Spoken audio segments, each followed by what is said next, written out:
नमस्कार दोस्तों, स्वागत है आपका आज की बेहद बड़ी और ज़रूरी खबरों में। लेकिन खबर में आगे बढ़ने से पहले अगर आप भी भाजपा सरकार का विरोध करते हैं तो आप अभी इस वीडियो को लाइक कीजिए और इस लाल बटन को दबाकर चैनल को फ्री में सब्सक्राइब करके घंटी बजाइए और कमेंट सेक्शन में लिखें जय हिंद।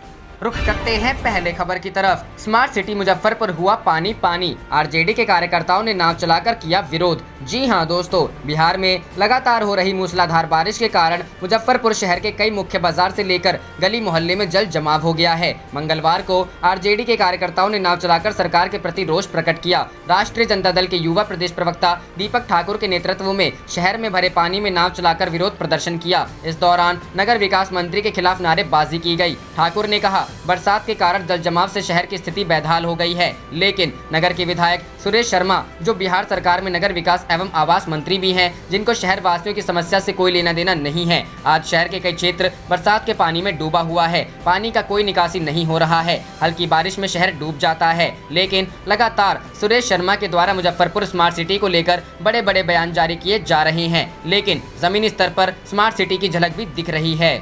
रुख करते हैं अगली खबर की तरफ। बिहार में विधानसभा चुनाव को लेकर कांग्रेस ने आयोग से की ये मांग। जी हां दोस्तों, कांग्रेस महासचिव सह बिहार प्रभारी शक्ति सिंह गोहिल ने चुनाव आयोग से राज्य में हर हाल में परंपरागत तरीके से ही चुनाव कराए जाने की मांग की है। गोहिल ने कहा है कि आयोग कोरोना से बचाव के सभी उपाय सुनिश्चित करे, 1 लाख वाले मैदान में 20,000 की रैली करने की ही अनुमति दे, लोगों को मास्क सैनिटाइजर मुहैया कराए। गोहिल ने चुनाव आयोग से मांग की है कि बूथों की संख्या बढ़ाई जाए। किसी भी बूथ पर 250 से अधिक वोटर नहीं होने चाहिए, ताकि शारीरिक दूरी और लोगों की सुरक्षा हो सके। हर हाल में राज्य के प्रत्येक व्यक्ति की सुरक्षा महत्वपूर्ण है। आयोग सुरक्षित और भयमुक्त चुनाव सुनिश्चित कराए। कहा कि यह फैसला भी चुनाव आयोग को ही लेना है कि मौजूदा परिस्थितियां चुनाव के लिए मुफीद है या नहीं।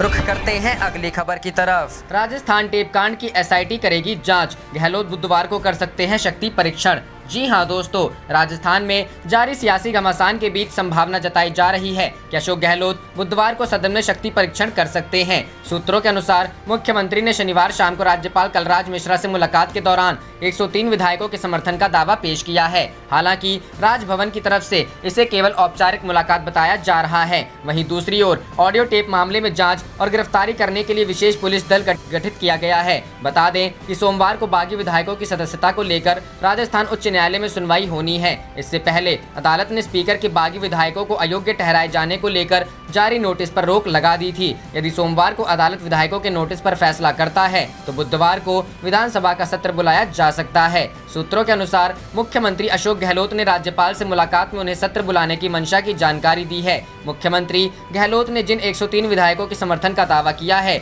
उनमें से कांग्रेस के 88, बीटीपी के 2, सीपीएम के 2, राष्ट्रीय लोकदल के 1 और 1 निर्दलीय विधायक शामिल है। माना जा रहा है कि सदन में शक्ति परीक्षण में सफल होकर गहलोत अपनी सरकार पर मंडरा रहे संकट के बादलों को दूर करना चाहते हैं। सूत्रों के अनुसार मुख्यमंत्री ने राज्यपाल को राज्य के मौजूदा राजनीतिक घटनाक्रम की जानकारी से अवगत कराया है। इसके अलावा बुधवार को विधानसभा का सत्र बुलाने की बात भी कही गई है। सूत्रों की माने तो बुधवार से शॉर्ट टर्म पर सत्र बुलाया जा सकता है, जहां अशोक गहलोत सदन में अपना बहुमत साबित कर सकते हैं। रुख करते हैं अगली खबर की तरफ। सुप्रीम कोर्ट का बड़ा फैसला, सोशल मीडिया पोस्ट पर नहीं होगी जेल, धारा 66A रद्द। जी हां दोस्तों, सुप्रीम कोर्ट ने सूचना प्रौद्योगिकी अधिनियम की धारा 66A पर ऐतिहासिक फैसला सुनाते हुए इसे असंवैधानिक घोषित करते हुए रद्द कर दिया। न्यायालय ने अहम फैसला सुनाते हुए कहा कि आईटी एक्ट की यह धारा संविधान के अनुच्छेद 19(1)(a) का उल्लंघन है, जो कि भारत के हर नागरिक को भाषण और अभिव्यक्ति की स्वतंत्रता का अधिकार देता है। कोर्ट ने कहा, धारा 66A अभिव्यक्ति की आजादी के मूल अधिकार का हनन है। अदालत के आदेश के बाद अब फेसबुक, ट्विटर, लिंक्डइन, व्हाट्सएप सरीखे सोशल मीडिया माध्यमों पर कोई भी पोस्ट डालने पर किसी की गिरफ्तारी नहीं होगी। इससे पहले धारा 66A के तहत पुलिस को यह अधिकार था कि वो इंटरनेट पर लिखी गई बात के आधार पर किसी को गिरफ्तार कर सकती थी। सुप्रीम कोर्ट में दायर याचिकाओं में आईटी एक्ट की धारा 66A को चुनौती दी गई थी। याचिकाकर्ता श्रेया सिंघल ने इस फैसले को बड़ी जीत बताते हुए कहा, सुप्रीम कोर्ट ने लोगों के भाषण और अभिव्यक्ति की स्वतंत्रता के अधिकार को कायम रखा है। रुख करते हैं अगली खबर की तरफ। फिर बढ़ा लॉकडाउन, सरकार का बड़ा ऐलान, 31 जुलाई तक यहां पूर्ण लॉकडाउन। जी हां दोस्तों, कोरोना के बढ़ते मामलों के कारण एक बार फिर तालाबंदी को बढ़ा दिया गया है। वास्तव में भारत में ज्यादातर कोरोना मामले महाराष्ट्र से आ रहे हैं। यहां देश की वित्तीय राजधानी मुंबई में कोरोना रोगियों की संख्या 1 लाख को पार कर गई है। ऐसी स्थिति में महाराष्ट्र की उद्धव सरकार ने 31 जुलाई तक मुंबई से सटे ठाणे में पूर्ण तालाबंदी की घोषणा की है। कोरोना देश में कहर बरपा रहा है। संक्रमित रोगियों की संख्या 1 मिलियन को पार कर गई है। सबसे ज्यादा प्रभावित राज्य महाराष्ट्र है। यहाँ 3 लाख से अधिक कोरोना के मरीज पाए गए हैं। ऐसे में महाराष्ट्र सरकार ने कोरोना के बढ़ते मामलों को रोकने के लिए हॉटस्पॉट क्षेत्रों को पूरी तरह से बंद करने का फैसला किया है। इस कड़ी में आज से मुंबई से सटे ठाणे में तालाबंदी की घोषणा की गई। आपको बता दें कि ठाणे में हॉटस्पॉट क्षेत्रों को आज से 31 जुलाई तक बंद कर दिया गया था, जिसमें उद्धव सरकार ने स्पष्ट किया कि सरकार ने इन क्षेत्रों में तेजी से कोरोना के रोगियों की वजह से आवश्यक कदम उठाए हैं। बता दें कि महाराष्ट्र सरकार ने हॉटस्पॉट क्षेत्रों में स्टार्ट अगेन नियम लागू किया है, जो पहले की तरह ही संचालित होता रहेगा। रुख करते हैं अगली खबर की तरफ। विज्ञापन में चेहरा चमकाने से नहीं, कोरोना नहीं भागेगा, तेजस्वी यादव ने नीतीश सरकार की असलियत बताई। जी हां दोस्तों, बिहार में कोरोना संक्रमण के बीच स्वास्थ्य सेवाओं की बेहाल तस्वीर लगातार सामने आ रही है। नेता प्रतिपक्ष तेजस्वी यादव मुख्यमंत्री नीतीश कुमार और उनकी सरकार पर लगातार निशाना साध रहे हैं। तेजस्वी यादव ने सरकार पर आरोप लगाया है कि वह कोरोना महामारी से निपटने के लिए जमीनी स्तर पर ठोस कदम नहीं उठा रही है। तेजस्वी के निशाने पर अब स्वास्थ्य मंत्री मंगल पांडे हैं। स्वास्थ्य मंत्री के गृह जिले का एक वीडियो शेयर करते हुए तेजस्वी यादव ने सरकार पर फिर से हमला बोला है। तेजस्वी ने सीवान के एक सरकारी अस्पताल का वीडियो शेयर किया है। इस बार वीडियो में लोग स्वास्थ्य सेवाओं की कलई खोल रहे हैं। उनका आरोप है कि सरकारी अस्पताल में मरीजों को लाने पर सीधे पटना रेफर किया जा रहा है। लोगों का गुस्सा इस वीडियो में साफ तौर पर देखा जा सकता है। इस वीडियो को शेयर करते हुए तेजस्वी यादव ने अपने ट्विटर हैंडल से सरकार पर हमला बोला है। तेजस्वी ने कहा है कि हजारों करोड़ का विज्ञापन देने से बिहार में कोरोना का मुकाबला नहीं किया जा सकता। नेता प्रतिपक्ष ने कहा है कि नीतीश सरकार के शासनकाल में जो 57 घोटाले हुए हैं, उससे उनके अत्याधुनिक अस्पताल बनाए जा सकते थे, लेकिन जात पात के कॉकटेल को सुशासन बताकर सरकार में बैठे लोगों ने जनता को ठगा है और अब असलियत सामने आ रही है। रुख करते हैं पहले खबर की तरफ। बिहार कोरोना का नेशनल हॉटस्पॉट ही नहीं बल्कि ग्लोबल हॉटस्पॉट बनने की ओर, तेजस्वी। जी हां दोस्तों, बिहार में कोरोना वायरस के बढ़ते मामले को लेकर विधानसभा में विपक्ष के नेता तेजस्वी यादव ने बिहार सरकार पर निशाना साधते हुए कहा कि जिस हिसाब से बिहार में मामले बढ़ रहे हैं, उससे इस बात की प्रबल संभावना है कि बिहार कोरोना का नेशनल हॉटस्पॉट ही नहीं बल्कि ग्लोबल हॉटस्पॉट बनने की ओर अग्रसर है। तेजस्वी ने अपने आधिकारिक ट्विटर हैंडल से 3 ट्वीट कर नीतीश सरकार पर निशाना साधा है। उन्होंने ट्वीट कर लिखा, पिछले एक हफ्ते में कम जांच के बावजूद प्रतिदिन 1000 से ज्यादा नए केस रिपोर्ट हो रहे हैं। 11 से 17 जुलाई के आंकड़ों को देखें तो केस पॉजिटिविटी रेट 13% है, जो कि देश में सबसे ज्यादा है। यह इस बात का इशारा करता है कि संक्रमण के फैलाव के अनुपात में बिहार में जांच कहीं भी नहीं है। एक अन्य ट्वीट में उन्होंने लिखा, बिहार में जांच सबसे कम है और केस पॉजिटिविटी रेट देश में सबसे ज्यादा है। आबादी और क्षेत्रफल के लिहाज से बिहार के समक्ष राज्य 30 से 40 हजार जाँच प्रतिदिन कर रहे हैं। वहीं बिहार बेमुश्किल पिछले 3 दिन से 10,000 जाँच कर पा रहा है। विगत 4 महीनों में बिहार में प्रतिदिन 4159 औसत जाँच हुआ है। राजद नेता तेजस्वी ने आगे कहा, जिस हिसाब से बिहार में केस बढ़ रहे हैं, अगर प्रतिदिन 30 से 35 हजार जाँच हो तो रोज 4 से 5 हजार नए मरीज मिलेंगे और संक्रमण में बिहार देश में सबसे ऊपर आ जाएगा। इस बात की प्रबल संभावना है कि बिहार कोरोना का नेशनल हॉटस्पॉट ही नहीं बल्कि ग्लोबल हॉटस्पॉट बनने की ओर अग्रसर है। कितना छुपाओगे? रुख करते हैं अगली खबर की तरफ। बिहार की बेहाल स्वास्थ्य सेवाओं से परेशान लोगों ने बदल दिया सीएम का नाम, ट्रेंड कर रहा #कोरोना कुमार। जी हां दोस्तों, बिहार के मुख्यमंत्री का पूरा नाम नीतीश कुमार है, लेकिन आजकल लोग उन्हें कोरोना कुमार के नाम से पुकारने लगे हैं। बिहार की बदतर स्वास्थ्य सेवाओं से बिहार की जनता में इतना गुस्सा है कि लोगों ने अपने मुख्यमंत्री का नाम ही कोरोना रख दिया है। ट्विटर पर #कोरोना कुमार आज की टॉप ट्रेंडिंग में है। इस हैशटैग के साथ अभी तक 14,000 से अधिक ट्वीट किए गए हैं। बिहार की बेहाल स्वास्थ्य सेवा को लेकर लोग लगातार कोरोना कुमार के साथ ट्वीट कर रहे हैं। इसी हैशटैग में एक वीडियो है जिसे पटना के पाटलिपुत्र होटल का बताया जा रहा है। वीडियो में दावा किया है कि इस होटल को कोरोना टेस्टिंग सेंटर बनाया गया है। सेंटर पर काम कर रहे स्वास्थ्य कर्मी का कहना है कि प्रतिदिन केवल 50 सैंपल ही लिए जा सकते हैं, जबकि टेस्टिंग के लिए लोगों की लंबी कतार लगी है। एक अन्य वीडियो में साफ साफ देखा जा रहा है कि एक हॉस्पिटल में सैकड़ों लोग लाइन में लगे हुए हैं। वहां किसी तरह के सोशल डिस्टेंसिंग का पालन नहीं हो रहा है और न ही सरकार की ओर से कोई इंतजाम नहीं किया गया है। कई लोगों का आरोप है कि पटना एम्स में बेड खाली है, लेकिन मरीजों को भर्ती नहीं किया जा रहा है, किसी का इलाज नहीं हो रहा है। लोगों का कहना है कि डॉक्टर लोग मोबाइल में व्यस्त हैं, उन्हें मरीजों का इलाज करने के लिए समय नहीं है।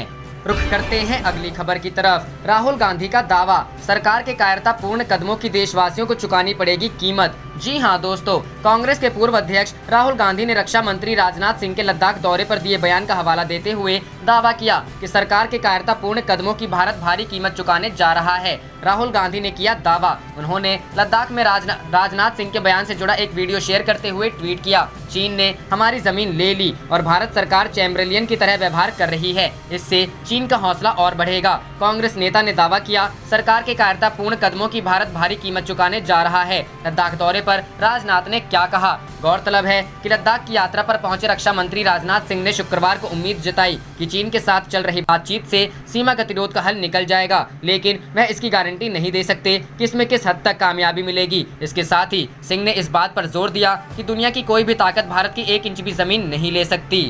रुख करते हैं अगली खबर की तरफ। कोरोना संक्रमण पर लगाम कसने में योगी सरकार बेअसर, प्रियंका। जी हां दोस्तों, उत्तर प्रदेश में कोरोना संक्रमण के बढ़ते मामलों को लेकर योगी सरकार को घेरते हुए कांग्रेस महासचिव प्रियंका गांधी वाड्रा ने शनिवार को कहा कि तमाम दावों के बावजूद राज्य के 25 जिलों में कोविड-19 के मरीजों की संख्या में अप्रत्याशित वृद्धि हुई है, जबकि एक जिले तो यह बढ़ोतरी 1000% तक पहुँच गई है। श्रीमती वाड्रा ने शनिवार को ट्वीट किया, लगभग 3 महीने के लॉकडाउन, सरकार के तमाम दावों के बावजूद यूपी के 25 जिलों में जुलाई महीने में कोरोना के मामलों में तेजी से वृद्धि हुई है। यूपी के 3 जिलों में 200%, 3 में 400% और एक जिले में 1000% से ऊपर की उछाल आई है। कांग्रेस महासचिव ने कोरोना का कहर सरकार बेअसर हेडिंग लगाकर बार चार्ट डायग्राम के जरिए विभिन्न जिलों में कोरोना संक्रमण के मामलों को दर्शाया है। चार्ट के अनुसार झांसी में जून महीने में 193 मामले सामने आए थे, जबकि 1 से 17 जुलाई के बीच वहां 794 नए केस प्रकाश में आए। इसी तरह लखनऊ में 1 से 17 जुलाई के बीच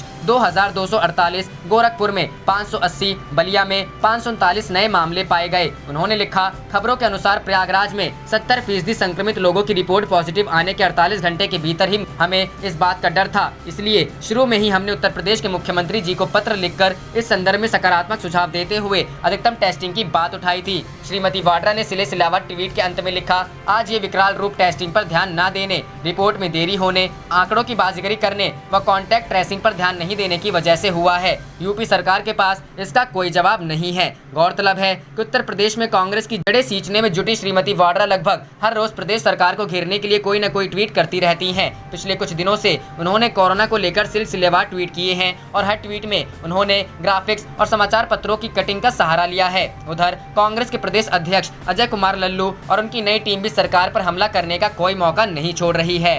रुख करते हैं अगली खबर की तरफ। बिहार, अस्पताल में ना हुई सुनवाई तो कोरोना मरीज ने सुशील मोदी, तेजस्वी यादव को घुमाया फोन, खुद का ऑक्सीजन सिलेंडर ले घूमता रहा इलाज को। जी हां दोस्तों, बिहार में कोरोना वायरस संक्रमण को लेकर स्थिति फिलहाल बेहाल है। अस्पतालों में समय पर सुनवाई नहीं होने मरीज और उनके परिजन दर दर की ठोकरें खा रहे हैं। ऐसा ही एक मामला शनिवार को सामने आया, जिसमें कोरोना मरीज खुद के खर्च पर ऑक्सीजन सिलेंडर लेकर अस्पतालों के घंटों चक्कर काटता रहा, जहाँ डॉक्टरों और नर्सों ने उसकी एक ना सुनी। यहाँ तक उसने कई नेताओं को फोन भी किया, पर किसी से मदद नहीं मिली। पीड़ित ने हिंदी चैनल आज तक को बताया, पूरे मेडिकल कॉलेज गए, 2 घंटे से इसी गाड़ी में बैठे रहे, सबसे दरख्वास्त की पर कोई देखने तक नहीं आया। घर पर बात की तब समझ में आया कि NMCH में कुछ होगा। यहाँ भी हम 3 घंटे से बैठे हैं पर कोई देखने वाला नहीं है। बकौल मरीज हमने 3 बार डिप्टी CM सुशील कुमार मोदी को फोन किया, 3 बार घंटी बजी पर उन्होंने नहीं उठाया। रुख करते हैं अगली खबर की तरफ। राज्यपाल से मिलकर गहलोत ने किया बहुमत का दावा, 102 विधायकों की सूची सौंपी।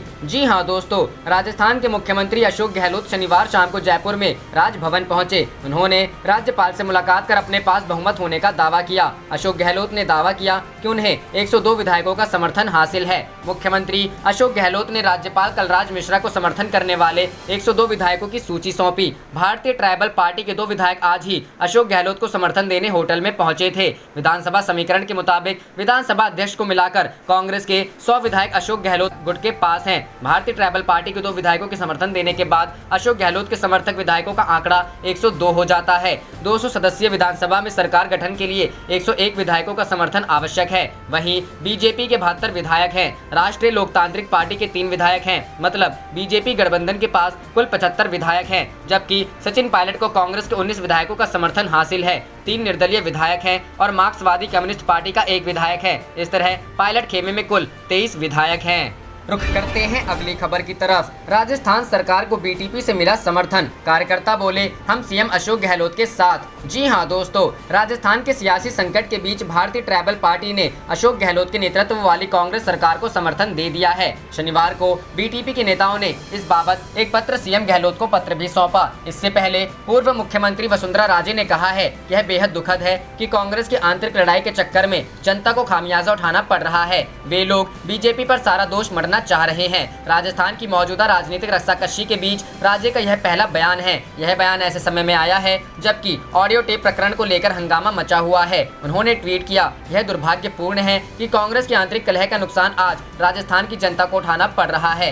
रुख करते हैं अगली खबर की तरफ। कांग्रेस ने दिया राजस्थान बवाल पर बीजेपी को जवाब, कहा चोर डरा हुआ है। जी हां दोस्तों, राजस्थान का सियासी विवाद थमने का नाम नहीं ले रहा है। कांग्रेस ने 2 ऑडियो टेप जारी करके दावा किया था कि वह भाजपा के 2 नेताओं की है, जिसके बाद भाजपा की तरफ से संबित पात्रा ने कांग्रेस पर बड़े आरोप लगाए थे, जिसके जवाब में कांग्रेस ने कहा है कि सीबीआई जांच की मांग करके बीजेपी ने स्वीकार कर लिया है कि उसने खरीद फरोख्त की थी। ऑडियो क्लिप पर बवाल जारी। कांग्रेस की तरफ से प्रवक्ता पवन खेड़ा ने कहा है कि राजस्थान में लोकतंत्र की हत्या का खेल जग जाहिर हो रहा था, मगर आज बीजेपी ने यह स्वीकार कर लिया है कि वह राजस्थान में विधायकों की खरीद फरोख्त का खेल कर रही थी। वह कहते हैं कि ऑडियो क्लिप बाहर आने से चोर डरा हुआ है। आप देख रहे थे आपका अपना चैनल जय हिंद जय भारत।